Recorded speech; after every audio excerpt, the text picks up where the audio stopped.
All right, back for another beer review, and today I'll be reviewing yet another beer from the Southern Grist Brewing Company, and they are out of Nashville, Tennessee, and this is their Mosa. So they're calling this one a Mimosa-inspired Sour Ale that is brewed with sea salt and tangerine puree. Comes in at 5.8% alcohol by volume. No IBUs listed in time of review. This can is just over 3 months old. So I've been reviewing quite a few beers from Southern Grist on the channel lately. I had one given to me by a friend. I had one sent to me by a fellow beer tuber, and I actually picked up a couple here locally. We got a drop of Southern Grist stuff back in the fall of 2021, and I picked up this along with another sour, their Imperial Pina Colada Hill, which was pretty good.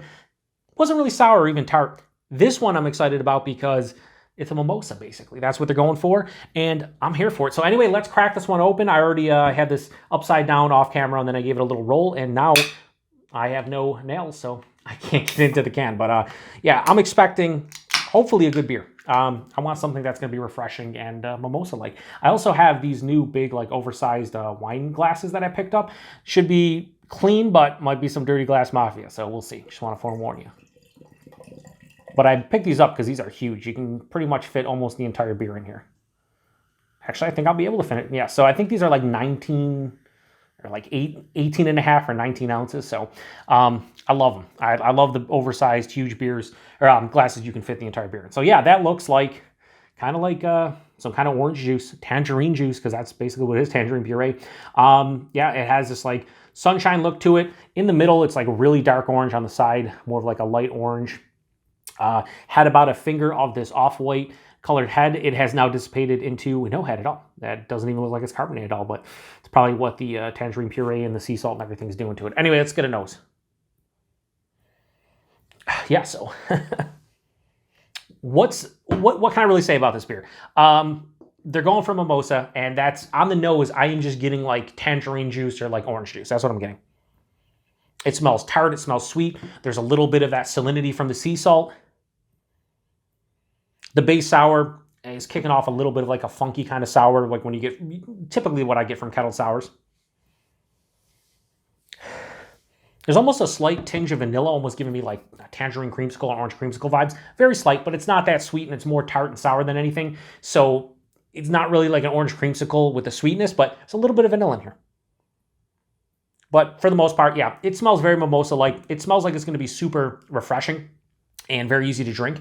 And for something that's 5.8%, I think that's what they're kind of going for. So anyway, let's get into it. Cheers, everyone.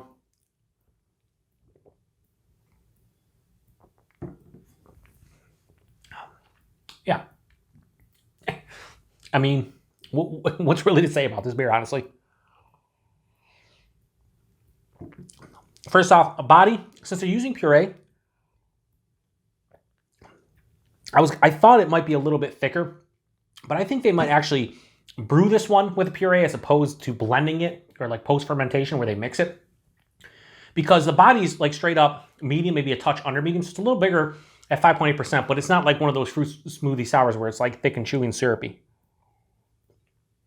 And I don't think you'd want something called Mosa and a Mimosa-inspired sour ale to be something like that. So it's like lower side of medium, approaching medium body. The mouthfeel, really crisp, a lot of carbonation, very effervescent. It kind of reminds you of mimosa because that's what you want. Right after that, yeah, so I was going to say right after that, but I was hit with something else. We'll go to that shortly, but right after that, spritzy carbonation on the back of the palate, smooths out, but this is highly carbonated. And funny thing is my tongue is kind of devoid of a lot of the flavor because the carbonation kind of rips it off the palate, but that's what we expect for a beer like this. At least that's what I'm expecting. Flavor profile, if I was doing this blind, I would say it's orange, not tangerine. You know, it's very easy to mess that up. But yeah, it's orange or tangerine. It's some kind of, you could say whatever, orange or tangerine. It's kind of like a blend of like an orange and a tangerine juice. It hits you right at the front of the palate. It's tart, it's acidic, but it's also sweet. So all three of those characteristics hit right at the front of the palate. Passes through. You're hit with the salinity like 2/3 of the way through the palate. And it's really nice because it carries on to the end. And on the back of my palate, I'm left with a slightly acidic, slightly salty, tart kind of like orange sensation. That's pretty much it. There's not much going on. I mean, here's the thing. If you pick this beer up, what are you expecting?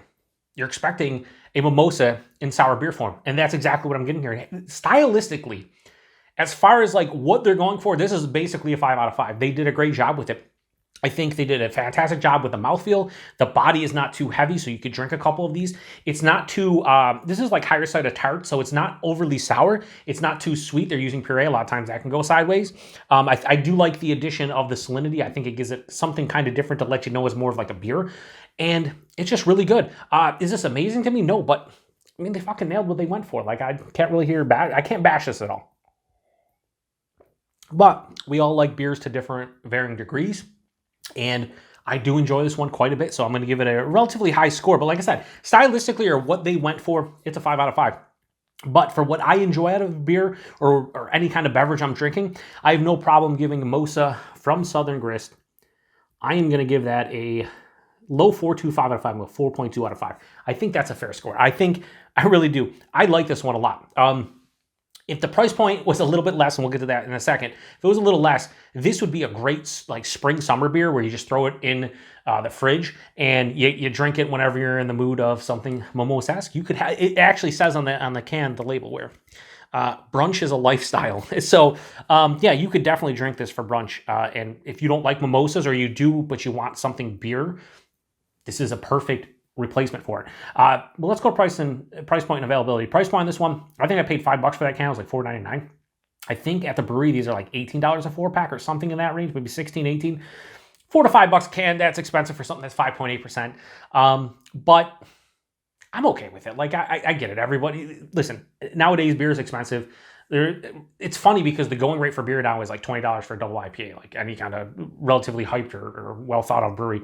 But like a beer like this, they use a lot of tangerine puree, I'd imagine. They're using sea salt. I would like to see this more in like the $14 to $16 range personally, but I get why I paid $5 for this, and I get why it was $18 at the brewery, but whatever. Availability, I have no idea.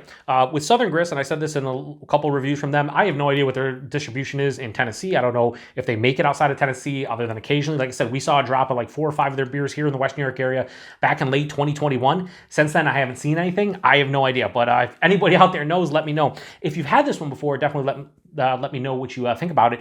I kind of had a brave fart there because I was like, I didn't even talk about the ABV, 5.8%. Yeah, this drink's like a sub 6% beer. You can't even tell there's alcohol. The best part about this beer is they went for mimosa, and I think they nailed it. There's a lot of things that could go wrong with this one. It could be too sweet, too tart, too acidic, maybe not even getting the mouthfeel right and it being too smooth on the palate. You want that, carbonation. No, they did a great job with it. So if anybody out there has had this, really let me know about it because I'm curious. I've not seen any reviews of this one. I don't think I had any friends on Untappd even check this one, and I could be wrong. But yeah, pretty good beer. So appreciate everybody stopping by for another beer review here on the Beer Patrol. To the next one. Cheers.